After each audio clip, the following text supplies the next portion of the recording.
आपके साथ हूं। आइए जानते हैं आज की ताजा अपडेट्स। देश और दुनिया में क्या चल रहा है उसकी पूरी जानकारी लेकर हाजिर हैं। सबसे पहले बात करते हैं आज के मुख्य समाचार की। नमस्कार, स्वागत है आपका भीम न्यूज इंडिया, देश के सबसे प्रमुख और विश्वसनीय चैनल में। आप देख रहे हैं भीम न्यूज इंडिया। दिल्ली के कॉन्स्टिट्यूशन क्लब में जातिगत जनगणना को लेकर ओबीसी समाज ने भरी हुंकार। आप देख रहे हैं भीम न्यूज इंडिया विनय कुमार सिंघल के साथ। आपसे निवेदन है कि यदि आप हमारे चैनल पर नए हैं तो प्लीज़ हमारे चैनल को यूट्यूब पर सब्सक्राइब कीजिए, लाइक कीजिए, शेयर कीजिए, कमेंट कीजिए। भीम न्यूज इंडिया के फेसबुक पेज और ट्विटर के पेज को भी फॉलो कर सकते हैं। देखिए क्या कुछ कहा लोगों ने।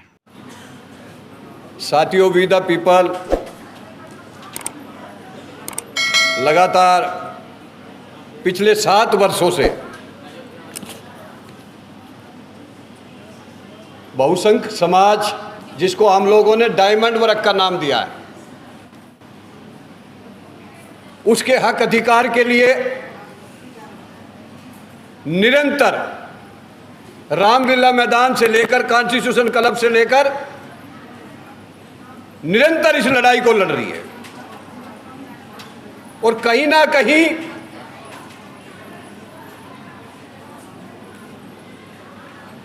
उसका रिजल्ट ये है कि इस देश के तानाशाह ने भी जाति जनगणना की मांग को कबूल किया। साथियों, सबसे पहले तो वी द पीपल की जो टीम है उसके लिए जोरदार तालियां बजाकर स्वागत कर दो एक बार। मैं भी इसका छोटा सा सिपाही हूं। और देखो, यहां कम से कम 10 प्रोफेसर थे और उन्होंने खुलकर अपनी बात को रखा और एक एक मुद्दे पर चर्चा की। कैसे लड़ाई लड़ी जा सकती है,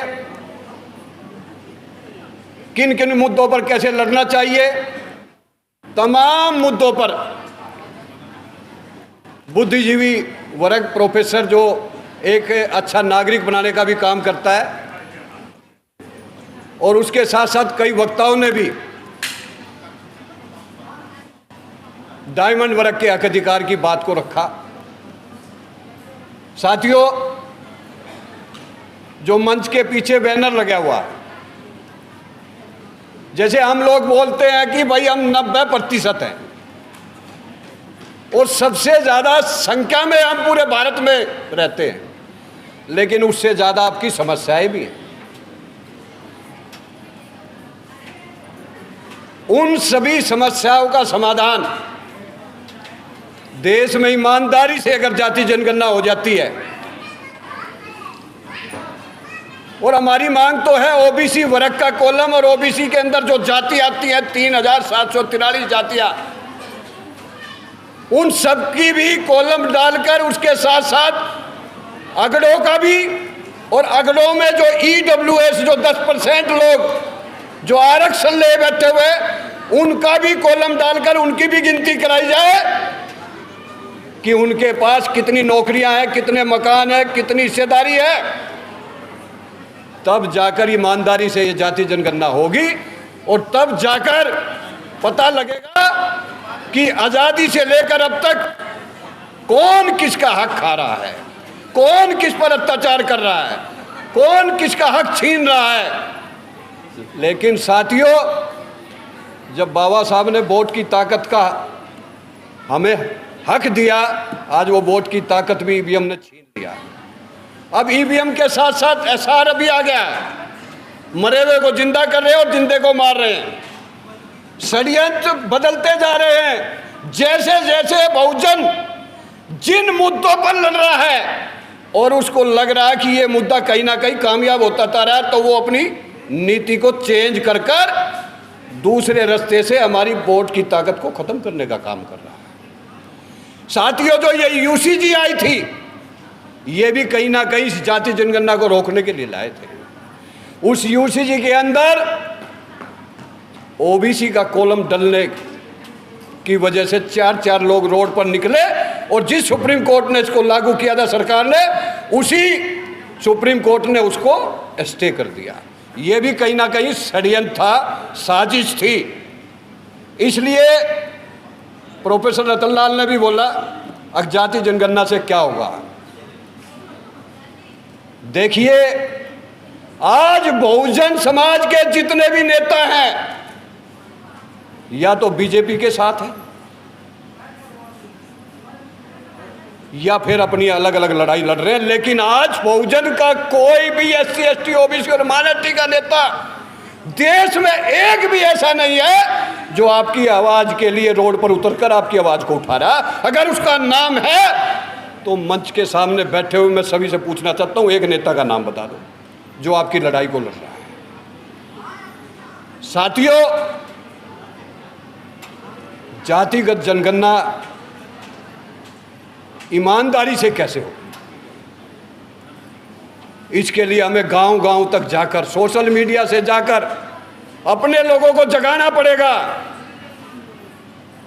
जब भी कोई सरकारी टीचर आपके पास आए, जैसे सूरजमंडल जी ने बोला कि जितनी भी चीज़ें कंप्यूटर से या मोबाइल से हो रही हैं, चाहे वो EVM हो, चाहे वो नौकरियों के टेस्ट हो, चाहे वो जितने भी काम हो, वो सब के अंदर छल हो रहा और कपट हो रहा है। ये सच्चाई है। ईमानदारी से अगर ये जाति जनगणना भी इसी तरीके से हुई तो इसको भी कोई फायदा नहीं मिलेगा आपको। इसलिए जैसे सूरजमंडल जी ने कहा कि इसके साथ साथ एक फोरम भी होना चाहिए, और वो कब होगा, तब हम लोग जागरूक होंगे। जो हमारी पूरी डिटेल लेगा, अगर हम उसको बैठाकर उससे पूरी डिटेल चेक करेंगे और उसके अंदर हमारा कॉलम होगा, क्योंकि जातिगत जनगणना का मतलब है हर देश में जाति की गणना होनी चाहिए, तब ये जाति जनगणना ईमानदारी से होगी। वरना जैसे कॉलम में लिखा हुआ है कि ये धोखा भी होगा और हमारे साथ फ्रॉड होगा, जैसे हर जगह हो रहा है। इसलिए मैं तो इतना ही कहना चाहता हूँ कि जाति जनगणना के अंदर OBC वर्ग का कॉलम और OBC जाति का कॉलम के साथ साथ उस अभागे और उस अभागे के अंदर 10% महा अभागा, उसका भी कॉलम डालकर उसकी भी गिनती करा दी जाए। जो रात को वो EWS आरक्षण लागू किया था, जो हम 93 से लेकर अब तक OBC 27% आरक्षण नहीं ले पाया, और वो कुछ सालों के अंदर ही पूरा का पूरा 10% आरक्षण ले चुका है। ये संविधान के साथ खिलवाड़ हो रहा है, संविधान को नहीं मानने वाले ये लोग। इसलिए लड़ाई कई मोर्चों पर लड़नी पड़ेगी सूरजमंडल जी, एक मोर्चे से लड़ाई नहीं लड़ी जाएगी। खाली अगर राहुल गांधी जी ये सोचे हैं कि मैं ही इस लड़ाई को लड़ लूँगा तो कामयाबी नहीं मिलेगी। अखिलेश जी अगर लखनऊ में और उत्तर प्रदेश में ही चाहेंगे PDA उसको मुख्यमंत्री बना दे, कोई फायदा नहीं। पूरे देश के 90% PDA की बात जिस दिन जो नेता बहुजन का करेगा और सामाजिक न्याय रथ यात्रा मंडल की तरह निकालेगा, तब जाकर इस देश में एक बहुजन की सरकार बनेगी। वरना कोई भी सरकार बनाने की आज की आपकी वो नहीं है।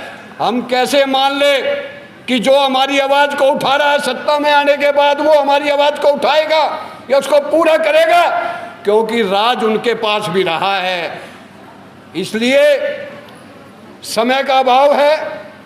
मैं इतना ही कहना चाहता हूँ कि जाति जनगणना के अंदर OBC का कॉलम और OBC की जाति के कॉलम के साथ अभागे का भी कॉलम होना चाहिए, तब ये ईमानदारी से जातिगत जनगणना होगी।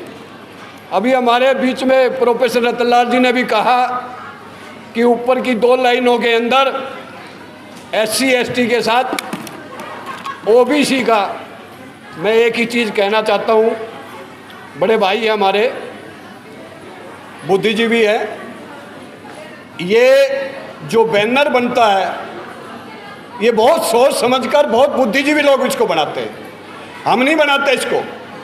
इसमें एक उदाहरण के तौर पर दिया गया है कि अगर SC ST की गिनती हो रही है या SC ST का कॉलम है तो उसके साथ साथ OBC का भी कॉलम होना चाहिए। और OBC का ही क्यों, उस अभागे का और महा अभागे का भी कॉलम उसके अंदर होना चाहिए। इसलिए इसमें कोई कमी नहीं है, समझने का फर्क है। रही बात SC ST और OBC की, देखिए ये OBC जो है ना, ये सोया हुआ शेर है। ये अब से जाग रहा, क्योंकि आज़ादी से लेकर अब तक अगर किसी का सबसे ज़्यादा हक छिना है तो वो OBC का छिना है। आज आप किसी भी सरकारी न्यायपालिका से, कार्यपालिका से, मीडिया से लेकर प्राइवेट सेक्टर से लेकर कहीं चले जाइए, 40 केंद्रीय विश्वविद्यालय में चले जाइए, नीट के अंदर 17,200 पद 17 से 26 तक हमारे MBBS डॉक्टरों के NFS लगा के खत्म कर दिए गए हैं। कहीं ना कहीं आज OBC को भी जागना पड़ेगा, और खासकर OBC के नेता जब जागेंगे, जब हम OBC के संगठन और OBC के बुद्धिजीवी लोग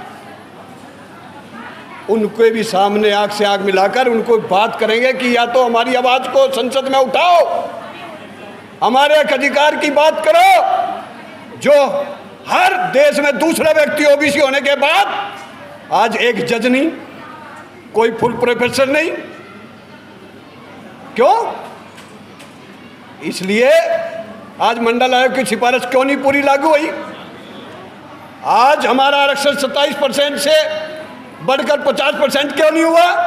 कहीं ना कहीं आज OBC को मैं एक बात कहना चाहता हूं कि RSS और BJP की दरिया बिछानी बंद करो और अपने घरों से निकलकर OBC एकता जिंदाबाद के नारे के साथ BP मंडल के बनाए हुए रास्ते पर, ज्योतिबा फूले के बनाए रास्ते पर, बाबा साहब के बनाए हुए रास्ते पर, बाबू जगदेव प्रसाद कुशवाहा के बनाए हुए रास्ते पर अगर चलकर हम इस लड़ाई को लड़ेंगे तो कोई ताकत नहीं कि हमें न्यायपालिका के साथ साथ राजनीति हो, कार्यपालिका, प्राइवेट सेक्टर या मीडिया के अंदर कोई हमारी हिस्सेदारी से रोक सकता है।